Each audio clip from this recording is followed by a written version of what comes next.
Dans le monde du dropshipping, le concept de produit gagnant est souvent présenté comme la clé ultime du succès.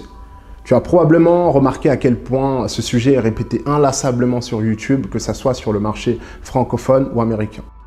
Tous, des plus petits aux plus grands formateurs, semblent en parler. Sur YouTube, tu peux trouver une véritable marée de vidéos vantant les produits gagnants. Mais du coup, pourquoi cette unanimité? Est-ce vraiment le secret du succès ou juste un refrain répété inlassablement par tous, créant ainsi une illusion de vérité incontestable? Il y a là un effet moutonnier préoccupant. Lorsque tous les formateurs, quelle que soit leur envergure, répètent le même message, cela crée une pression pour suivre la tendance. Mais suivre de façon aveugle conduit souvent à des échecs retentissants. C'est un gros piège de se fier à une voix unanime sans questionnement. Je pense que tu es d'accord avec moi. Du coup, pourquoi tant de personnes, surtout les débutants, tombent dans le piège des produits gagnants?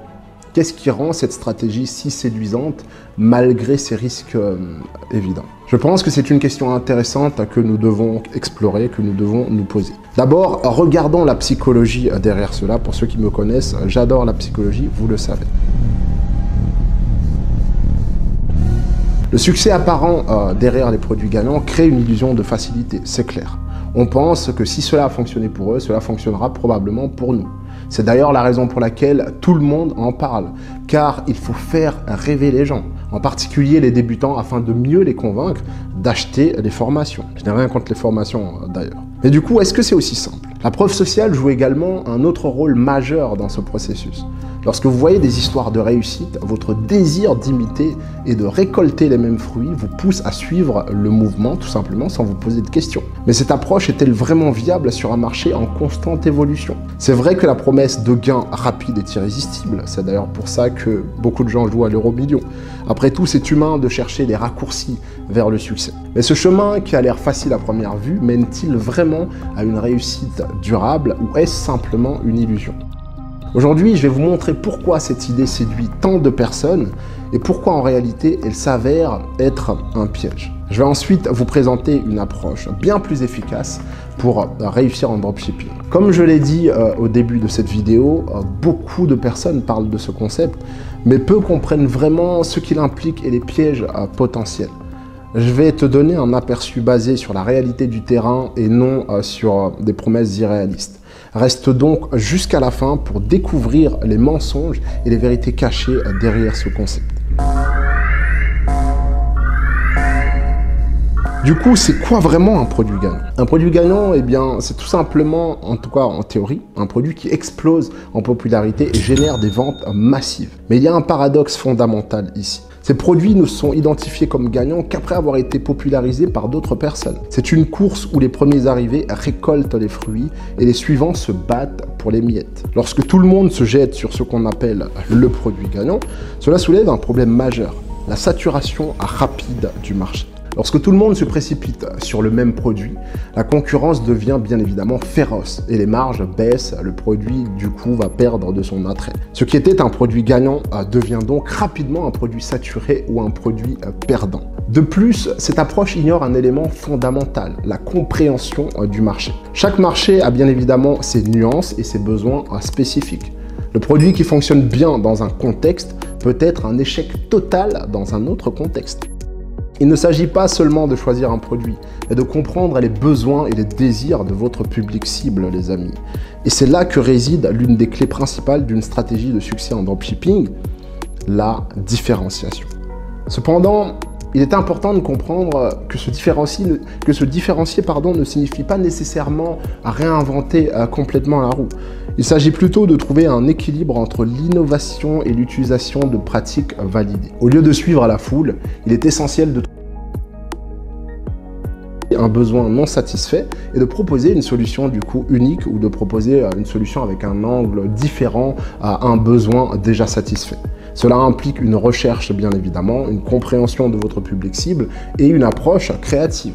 Maintenant que j'ai expliqué les raisons pour lesquelles les produits gagnants sont une pure arnaque, je vais à présent proposer plusieurs solutions pour s'en sortir.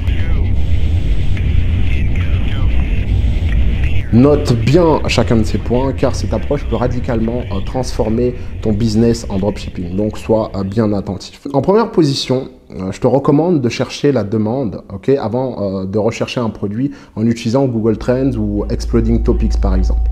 Avant de te lancer avec un produit, vérifie s'il y a une vraie demande. Google Trends, par exemple, te permet de voir l'évolution de la popularité d'un mot-clé sur une période donnée. Et Exploding Topics, lui, va t'indiquer les tendances émergentes dans certains secteurs, ce qui te permettra de repérer les produits ou les besoins en croissance qui pourraient devenir de vraies opportunités. En deuxième position, tu vas valider ton produit via ce que j'appelle la veille concurrentielle, ce qu'on appelle la veille concurrentielle. Tu vas voir ce qui se vend bien sur les sites de tes concurrents, par exemple, analyser leur offre, leur stratégie marketing et surtout les avis clients, car cela te donnera une idée de ce qui fonctionne et les attentes des clients par rapport à ce produit. Si tu identifies une faille dans leur offre, donc de tes concurrents, c'est une grosse opportunité pour toi de proposer une version améliorée du produit. Ensuite, pour valider un produit, assure-toi de vérifier l'historique, de vérifier qu'il y a des avis positifs et une bonne réputation. Cela te permet de te protéger contre les retours clients coûteux et d'éviter de perdre ta crédibilité ou encore de te faire allumer sur les réseaux sociaux lorsque tu lances tes publicités. Troisièmement, tu vas travailler ton offre pour te différencier. Propose une valeur ajoutée. Ne cherche pas juste à copier un produit gagnant et à dupliquer bêtement des sites. Réfléchis à ce que tu peux ajouter pour te différencier. Cela peut être, je sais pas, un bundle, une offre groupée, une garantie supplémentaire ou un contenu exclusif pour aider les clients à utiliser le produit d'une meilleure manière.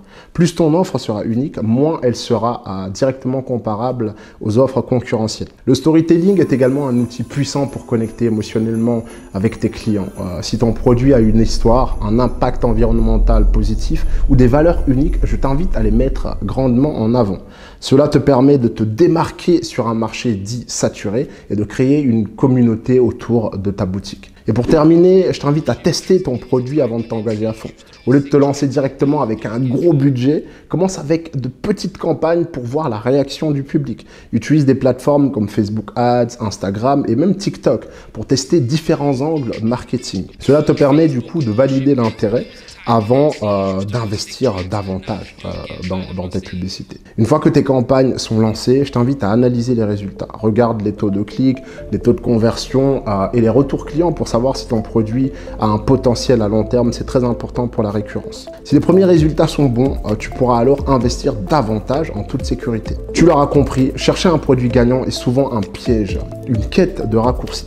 La vraie réussite en dropshipping vient d'une compréhension profonde du marché, d'une capacité à répondre aux besoins réels des clients et de l'audace de se différencier des amis.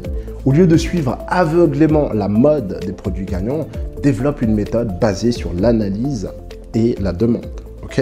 La validation de l'offre, la différenciation réelle, je sais pas moi.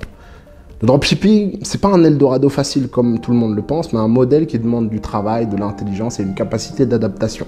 Si tu es prêt à faire le nécessaire, tu as absolument toutes les chances de réussir.